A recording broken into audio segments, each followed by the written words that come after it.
Well, they're not in shelves or on cabinets, but they're definitely on these pedestals, and it's kind of where I put the show and the people that worked on it. This is obviously Tom Servo and Crow T robot. I was going to give them a nice dusting because they're about due, so let's take a look. So everyone say hello to Tom Servo. We'll get to the puppeteering here in just a moment, but as you can see, he's a wonderfully accurate representation of Tom Servo from Mystery Science Theater 3000. He's got these wonderful springs for his arms that don't work, his hands, the engine block, the piggy bank money barrel gumball machine that's right here. His mouth does move and his head does swivel. We'll get to that in just a moment. Both of these robots are from somebody on eBay by the name of Sledge Riprock. Sledge_Riprock, which is of course a take on Space Mutiny and Reb Brown's character that they make fun of repeatedly. He actually has a couple of Tom Servos. It looks like he's got a Tom Servo full puppet, and he's got a Tom Servo prop kit, which is basically all of the parts unpainted. This is not an advertisement for his eBay channel.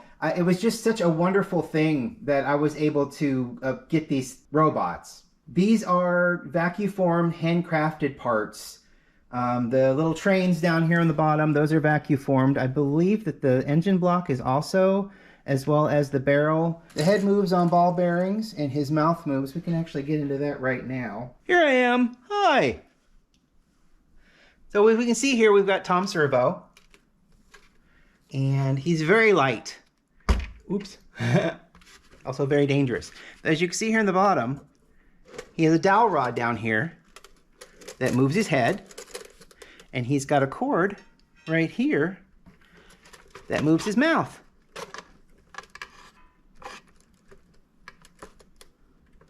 Hi. I can't do Tom Servo's voice.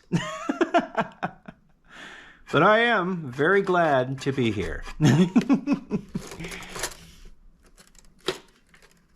the hell are you? Sorry. It's just a wonderful representation of just one of my favorite TV shows ever. So this, of course, is Tom Servo from MST3K. And next we've got Crow T robot.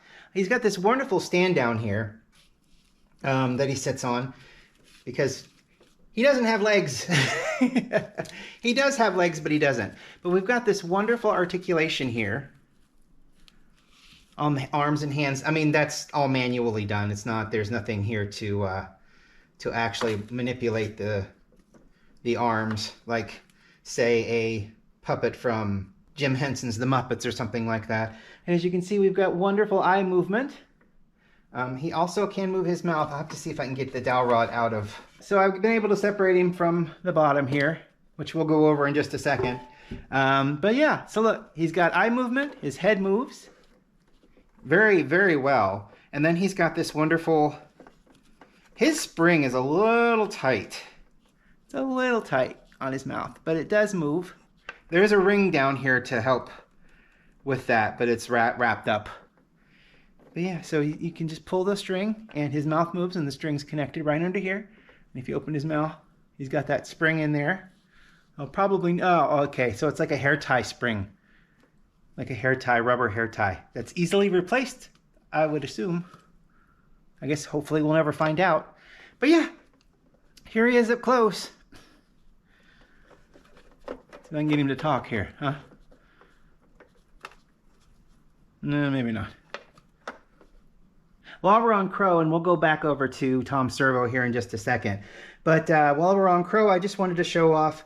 I was able to take this down to Nashville for the Riff Tracks live event. And Bill Corbett, Mike Nelson, Kevin Murphy, and Bridget Nelson autographed the bass of my Crow. And they were very excited to see it. They were very... I'd seen them several times prior. I was very fortunate because the person, Sledge Riprock, did such a wonderful job. But unfortunately, it took about a year for this Crow to show up. And on like 3 days prior to leaving for Nashville, Crow showed up. And I was very worried that he wasn't going to. But he did show up, and I was able to get their autographs on Crow. And it's just the funnest, coolest thing ever to have this in my house. I mean, I talk about how Star Trek is a big part of my life. It is. And so is Mystery Science Theater 3000 and Riff Tracks. Along with Crow, we had Tom Servo. Tom Servo came first. He actually came the quickest, which I ordered Tom before I ordered Crow because the prices of each, if you get them complete, it's not that it's not worth it. I mean, these are created by an artist who loves his craft and loves what he does, and it shows 100% in every part of both of these puppets, these robots. But I bought Tom first because he cost a little less, and I said to myself, the next time a Crow comes up, I'll save up my money and I'll buy it. And I did. And now they're in my house, which I pass by them every day when I come down the steps. And it's just the greatest thing ever. Anyway, so as you can see on the back of Tom Servo here, I got Mike Nelson. I got Tom Servo himself, Kevin Murphy. And of course, I've got Bill Corbett right here. And then I've got Bridget. Bridget signed it. Bridget, who I love to death, was like, should I sign this? It's, you know, that's not me. You know, I said, but you're a part of the show and you're awesome. And I would love for to have your signature on this wonderful piece of art. Mr. B Natural, I mean, Flavia, I mean, she's amazing. She's a wonderful actress. She's so funny. She's a great comedian. I really love her work. And I was very happy to get her autograph on both of my bots. So, but yes, so here's Tom Servo and his rump. Well, we know these bots aren't self-cleaning, so let's get in there and give them a dusting.